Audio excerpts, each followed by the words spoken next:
उसने सुना कि उन्होंने कह रहे हैं, गुरुजी ने उस दिन उस ग्वालिन को एक बड़ा सुंदर सा उपाय दिया।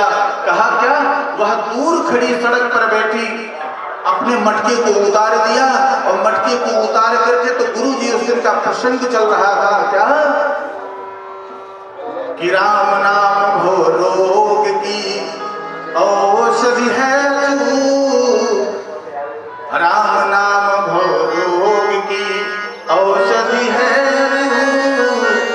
जो कोई सेवन करे पावे परम पद, पावे परम पद। महाराज जो राम नाम का सेवन करता है, तो और आगे कहा कि बस आप लोग एक अवलंब धारण कर लो। कहा क्या, तो उन्होंने करा रहे थे कि भवसागर से पार करने में एक ही नाम, एक ही अवलंब जो है वह हमें पार करा देगा। उसका क्या नाम है?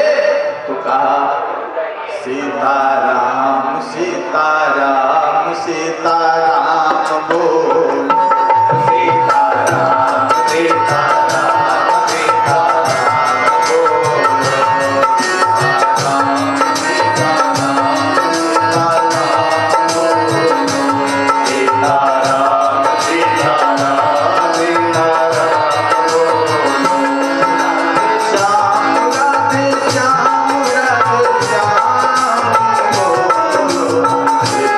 सीताराम सीताराम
मोक्ष कमाना चाहते हो तब भी, काम कमाना चाहते हो तब भी।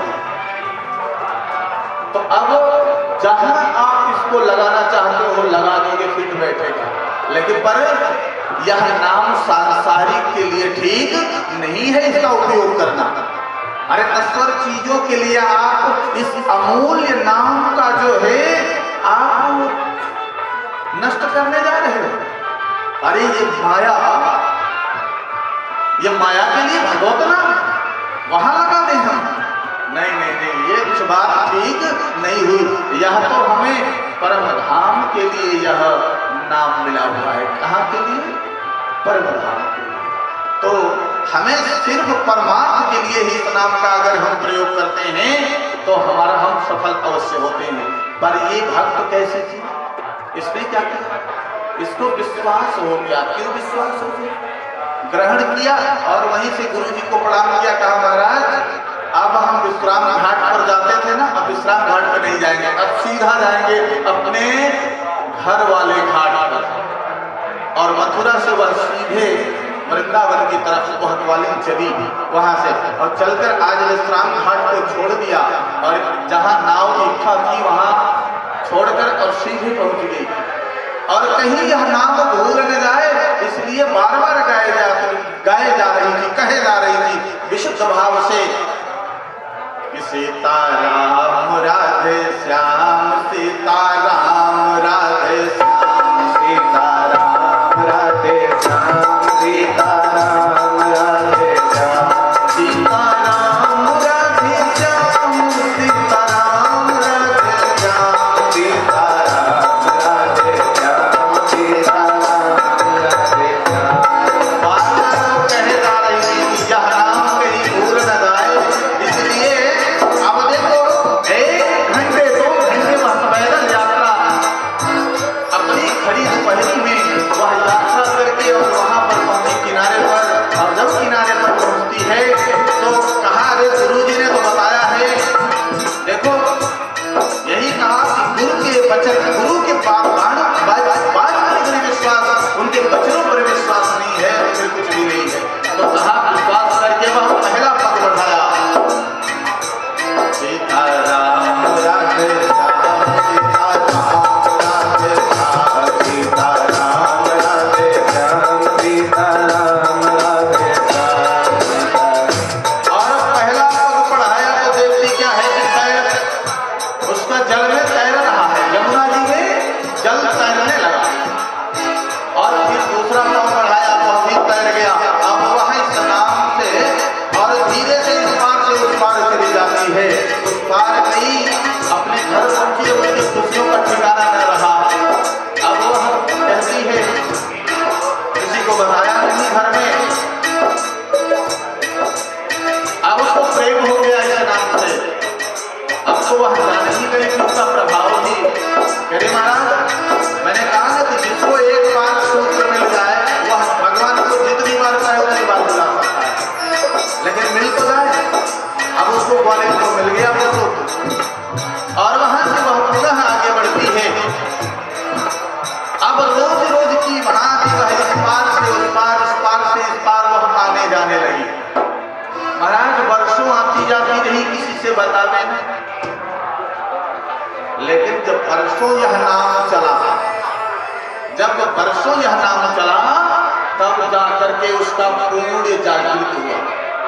हमें एक बात आज ही जो अंदर सत्संग लिए थे उस सत्संग में आज ही हमने बताया था कि स्वल्प पूर्ण वदाम राजन, हे राजन, सुखदेव जी से कह रहे हैं राजा परीक्षित, सुखदेव जी महाराज राजा परीक्षित से कह रहे हैं कि हे राजन, जिसका स्वल्प पुण्य होता है उसका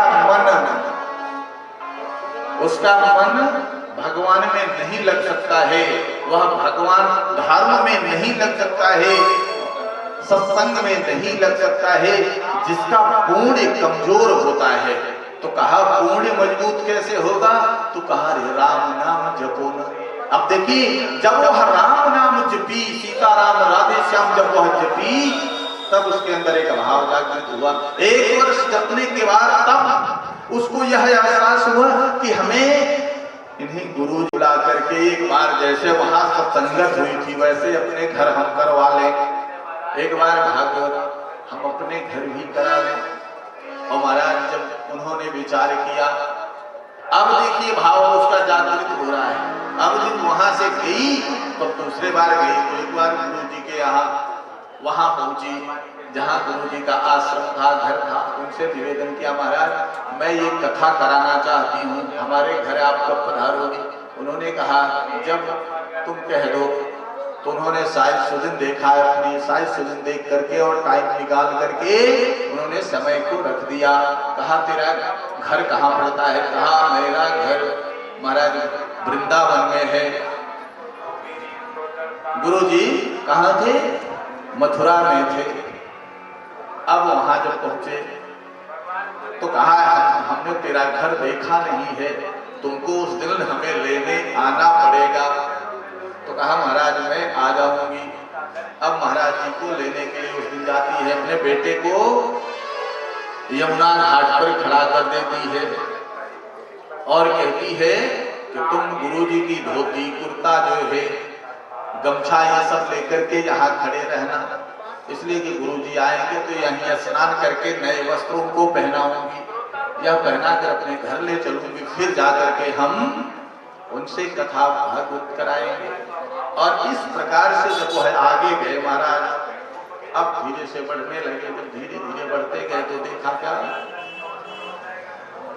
अब गुरुजी को लेकर के वहां आगे बढ़ी, धीरे धीरे धीरे धीरे लेकर के वह गई उस घाट पर। कौन सा घाट है? विश्राम घाट नहीं। पहले ही जब देखा उन्होंने तो कहा अरे कुछ इकट्ठा उठा तो दिखता नहीं है, नाव तो है ही नहीं है, तू कहाँ लेके आई है? अरे कहा महाराज क्या बात करते हैं, आपको भी नाव की जरूरत है क्या?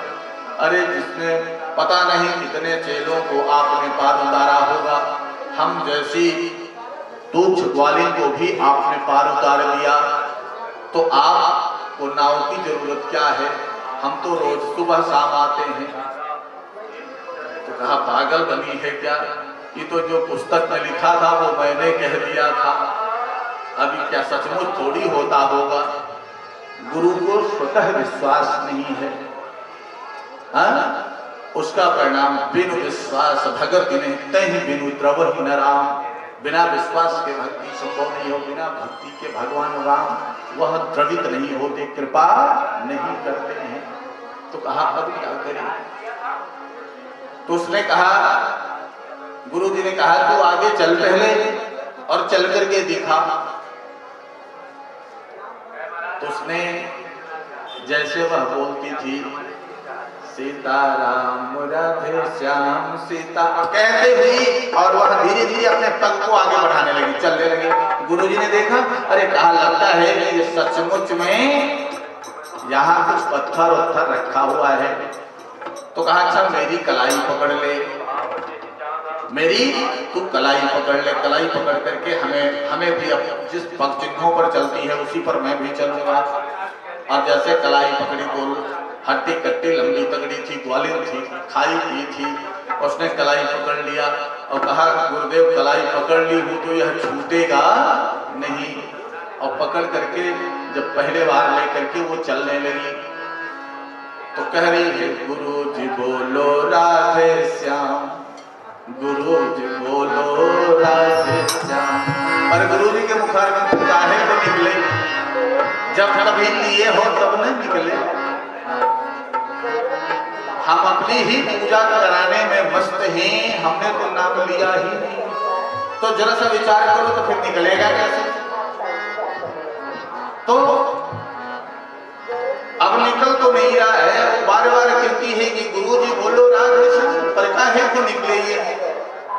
वह तत्क्षण जो है एक कदम उचकाया और वैसे घुटने तक पानी में चले गए।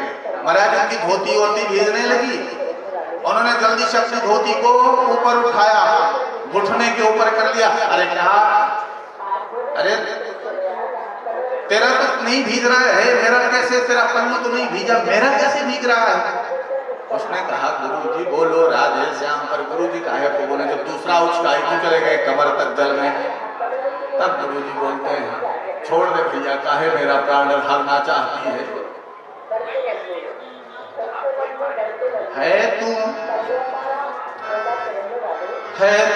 कोई जादूगरनी या मायावी नार। गुरु जी बोल रहे हैं कि लगता है ये कोई जादूगरनी या तो फिर कोई मायावी नारी है तू कोई मायावी या जादूगरनी नार। तो वो बोलती है गुरु जी बोलो सीताराम, गुरु जी बोलो सीताराम, गुरु जी बोलो सीताराम, गुरु जी बोलो राधे श्याम। किसी नाम का यौलम लेकर, किसी नाम का यौलम लेकर आती सुबह शाम, गुरु जी बोलो राधे श्याम, गुरु जी बोलो राधे श्याम, गुरु जी बोलो राधे श्याम, गुरु जी बोलो राधे श्याम।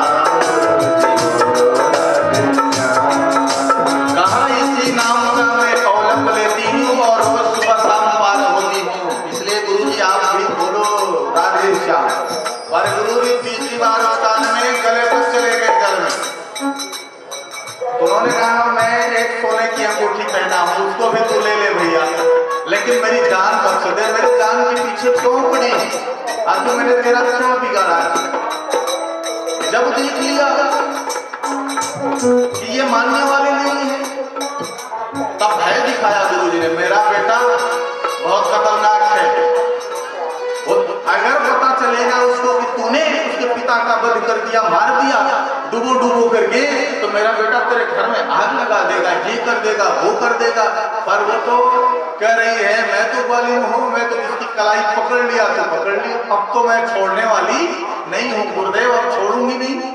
और फिर से एक बार उसकी तो 2 घूंट पानी पी लिए। अब की बार जब 2 घूंट पानी पी लिए तब उनको याद आया कि अब अंतिम समय है, इससे कोई पार पा नहीं सकता।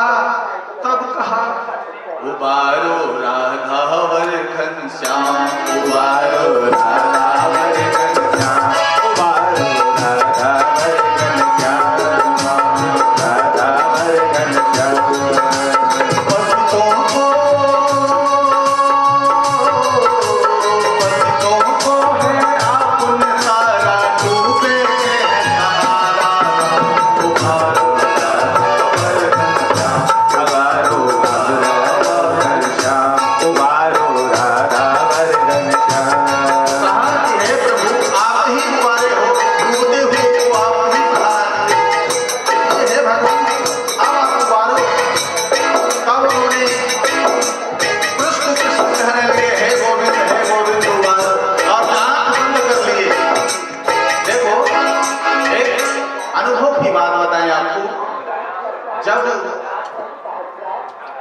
जब मनुष्य के साथ कोई घटना होती है, अगर वह भगवान का भक्त होता है, भगवान का सेवक होता है, राम नाम का जाप करने वाला होता है, कृष्ण नाम का जाप करने वाला, किसी नाम का अवलंबन लेने वाला होता है, तो कभी उसके जीवन में अगर कोई घटना आती है अचानक, तो उसकी आंख बंद हो जाती है। क्या होता है, ये अक्सर सबके साथ देखा जाता है, कोई अचानक की घटना अगर आएगी तो उसकी सबसे पहले आंख बंद होगी, और जैसे ही आंख बंद हुआ करती है, महाराज एक चीज का देखते हैं, आंख बंद हुआ और स्मरण हुआ नहीं कि आपको समाधान मिला नहीं, वह आंख कितने सेकंड के लिए बंद हो, कितने पल के लिए बंद होती है, शायद या एकाध पल। ऐसा किसी गाड़ी का एक्सीडेंट होने वाला होता है अचानक, और उस समय देखिए कि अब हमको ये लगा कि हम तो गए, बस 1 सेकंड के अंदर ऐसा आभास हुआ कि अब हमारे तो प्राण जो है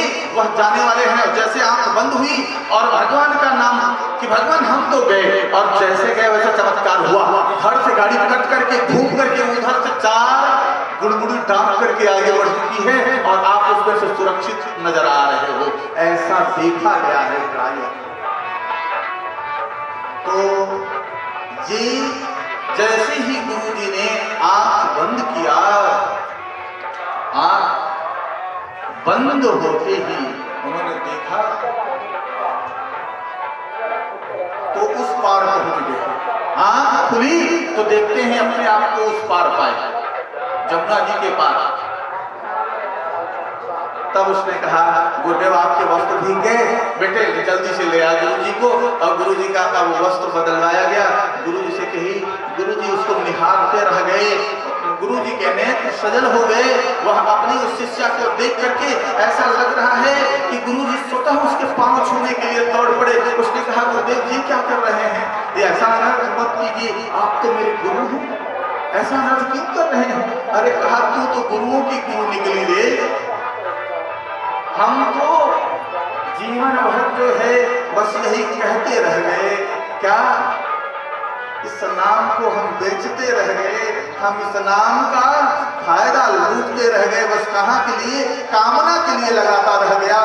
हाँ, हमने कहाँ प्रयोग किया? काम के लिए, कामना के लिए। कोई भी कामना थी और हमने भगवान से आराधना करता इस नाम का वहां लगाता रह गया। पर परिणाम क्या हुआ? हमें वही चीज प्राप्त होती रह गई। अरे यह नाम तो अनमोल है, इस नाम को तो कैसे रखना चाहिए? संभाल करके। जैसे हनुमान जी महाराज कह रहे हैं कि बार बार रघुबीर संहारी, तर के पवन तनय गिरधारी। क्या कह रहे हैं कि बार बार रघुवीर को, मतलब यह नाम विस्मरण न हो जाए। अगर इसको संभालना पड़ेगा। फिर आपसे कह रहे हैं, अगर आपने उस नाम को ले लिया है तो बार बार इसको फेरते रहो, संभालते रहो। कहीं ऐसा न हो कि ये माया में हम भूल जाए इसको। कई लोग ऐसे हैं, गुरु मंत्र लेने के बाद वो कहते हैं, गुरु जी कौन सा मंत्र दिए थे आप? तो जरा सा बताएंगे, हम तो भूल ही गए। अरे जब नहीं फेरोगे तो क्या होगा? तो कहा, उस नाम को अब संभालो। कैसे? जैसे एक माँ अपने छोटे से पुत्र को संभाला करती है, इसी प्रकार से आपका चित्त एक पनिहारी, उसका उपमा दिया गया कि एक पनिहारी जिस ढंग से संभालती है, कैसे एक पर तीन लागती है और उसके बाद बहुत दूर से कुएं से या पनघट से जाकर के मटके पे मटका, मटके पे मटका, मटके पे मटका 3 बार लगती है। पर अपनी सहेलियों से बात भी करते चली जाती है, पर उसका सुमिरन कहाँ होता है? उसका ध्यान कहाँ लगा रहता है? उसके मटके पर, उसके जल पर। कहीं वो गिर तो नहीं रहा, वो गिरने नहीं पाता है। तो ऐसे मनुष्य का हर समय सुमिरन होता रहना चाहिए। जैसे एक पनिहारी जो है वह उसका करती है। तो यह साधक के लिए बताया गया कि ऐसे जो है उसकी साधना हो, निरंतर परमात्मा को वह कभी भूले न। इस प्रकार से अगर वह चलता रहेगा तो वह सफल हो जाएगा। और अगर वह भूल गया तो फिर क्या मिला? तो कहा, महाराज ये तो वास्तविकता है। कहा,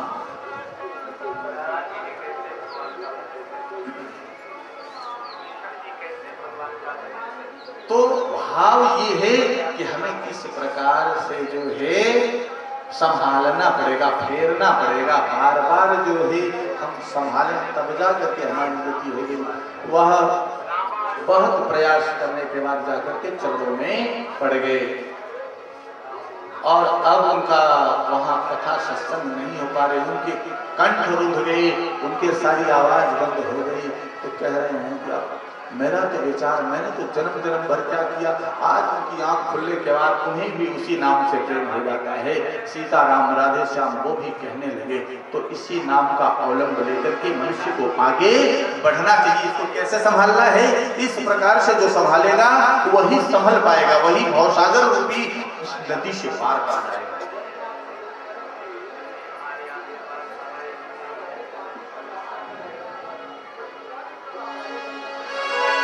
कहा इस प्रकार से जो है अब भक्ति का समावेश तो आपके अंदर हो ही गया है।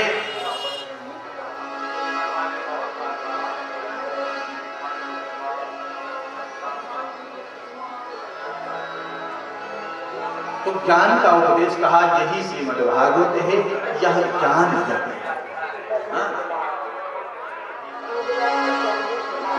ज्ञान यज्ञ करी श्यामी सुख शास्त्र कथोज्वलम भक्ति ज्ञान विरागाणाम स्थापनार्थाय प्रयत्न कर। कहा अब मेरा विचार ज्ञान यज्ञ करने का है, पर कहाँ करें यह बात समझ में नहीं आ रही है, जिससे भक्ति ज्ञान वैराग्य की स्थापना हो जाए और इस प्रकार आनंद नामक गंगा तट पर समस्त लोग बैठ करके और पुनः इस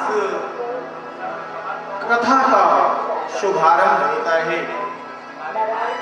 सदा सेव्या श्रीमद्भागवती कथा यस्या श्रवण मात्रेण हरिश्चित्तम समाश्रये। यह इसका सेवन सदा से करना चाहिए। सदा सेव्या श्रीमद्भागवती कथा, इसके सत्संग को हर समय नियमित करना चाहिए मनुष्य को। अगर वह नियमित करता रहेगा तो उसका कल्याण होगा। एक जगह से छूटा तो महाराज दूसरे जगह से छूटा तो तीसरे जगह से छूटा तो चौथी जगह। इसका जितना भी आप श्रवण करते रहोगे उतना ही यह प्रकाशित होती रहेगी, उतना आपके हृदय को पवित्र करती रहेगी।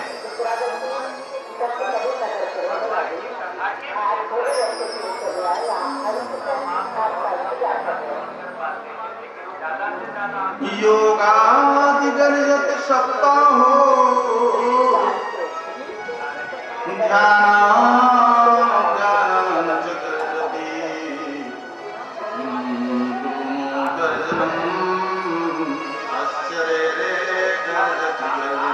इसकी गर्जना जहां जहां होती है, इसकी गर्जना जब होती है, यह सप्ताह जहां कहीं भी होती है, यत्र होती है, तत्र होती है, उसका लाभ जो है वह अनंत प्राप्त होता रहता है। हमारे अंदर के विषयों को यह जलाती रहती है और क्या करती है, भगवान की भक्ति को प्रबुद्ध और श्रेष्ठ बनाती रहती है। उसके हृदय में भक्ति जो है वह नाचती रहती है, भ्रमण करने लग जाती है। तब क्या भाव आता है कि फिर जब वह नाचती है तो अपने पूर्ण स्वरूप में ही नाचा करती है। तो भक्ति स्तुतो तरुणो गृहीत्वा प्रेमैक रूपा सहसा विराजते नाथे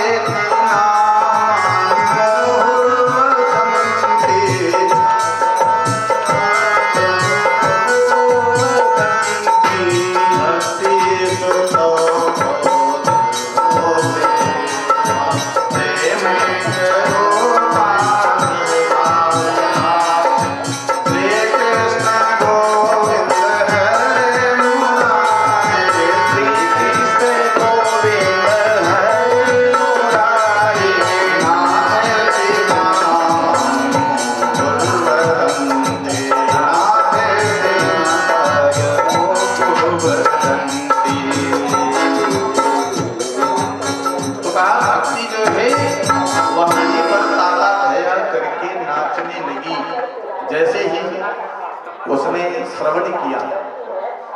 भक्ति जो है वह तरुणी, उसके पुत्र भी तरुण हो गए, माता अपने पूर्ण स्वरूप में आ गई, भक्ति युवावस्था हो गई और तब से आज तक भक्तों के हृदय में निवास करती हैं। और कैसे करती हैं, तो भागवत में बड़ी सुंदर सुंदर जो है महिमाएं पड़ी हैं कि इनकी कथा का श्रवण करके हमारा चित्त जो होता है वह कैसा हो जाता है, एकाग्र हो जाता है, पवित्र हो जाता है, निर्मल हो जाता है। इसलिए भागवत की कथा या कोई भी सत्संग, राम कथा या कोई भी कथा जो हमारे हृदय में फैले हुए अंधकार को नष्ट करने में समर्थ होती है, ऐसे हर समय विवेक वाली कथाएं श्रवण करते रहना चाहिए। केवल एक ही कथा नहीं, ऐसा नहीं है। जो भी कथाएं, कभी राम कथा में प्रवेश करो, कभी कृष्ण कथा में प्रवेश करो, कभी और कथाओं में प्रवेश करो, तो जैसे भी होता है बस भगवान की कथा में आपका अनुराग हो जाए, प्रेम हो जाए, तो फिर उद्धार होना संभव हो जाता है। कि बिनु सत्संग विवेक न होई, राम कृपा बिनु सुलभ न सोई। बिनु सत्संग विवेक न होई, राम कृपा बिनु सुलभ न सोई। बिनु सत्संग विवेक न होई।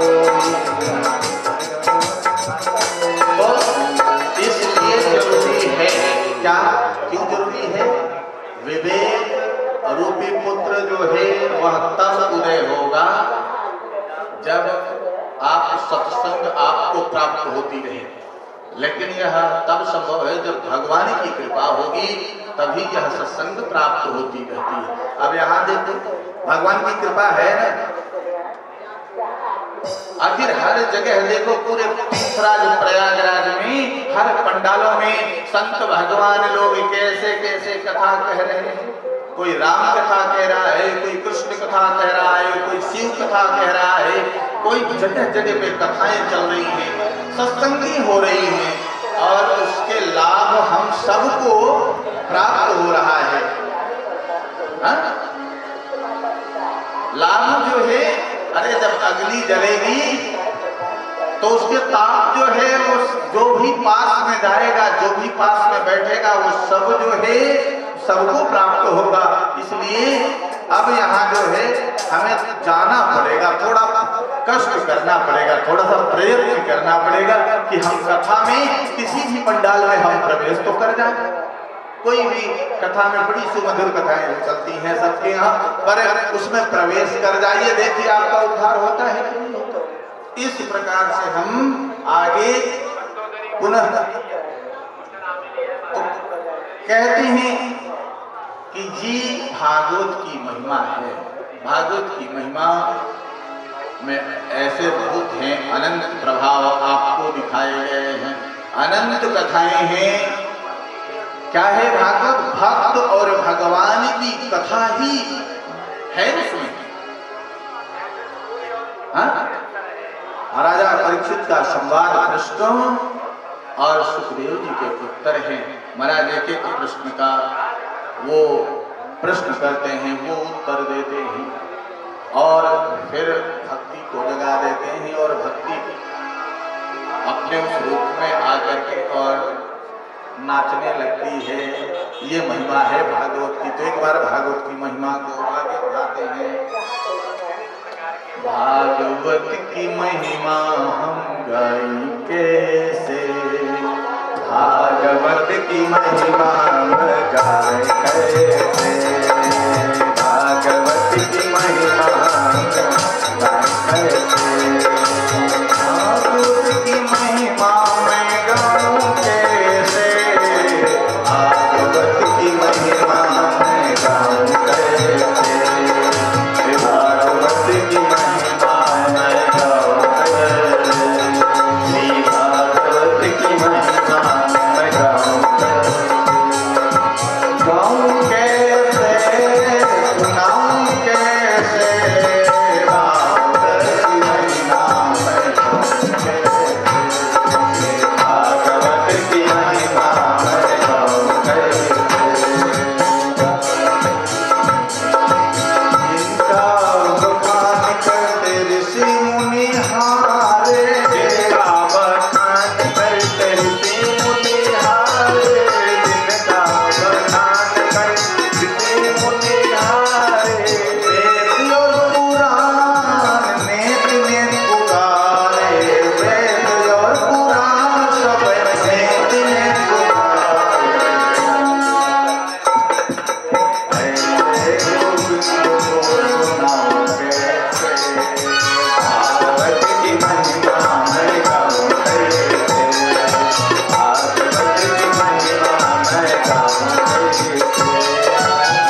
और हम सब श्रवण करके बीच बीच में आनंदित होते रहते हैं, कथा में प्रवेश करते हैं, बैठते हैं और आनंद मग्न होते रहा करते हैं। इस प्रकार से भागवत की ऐसी कथाएं जो है वह चलती रहेंगी सत्संग के माध्यम से। तो आप सभी लोग तो संकीर्तन करो और पुनः आगे बढ़ते हैं। गोविंद मेरो है, गोपाल मेरो है, गोविंद मेरो है, गोपाल मेरो है, गोविंद मेरो है, गोपाल मेरो है,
Hare Krishna, Hare Krishna,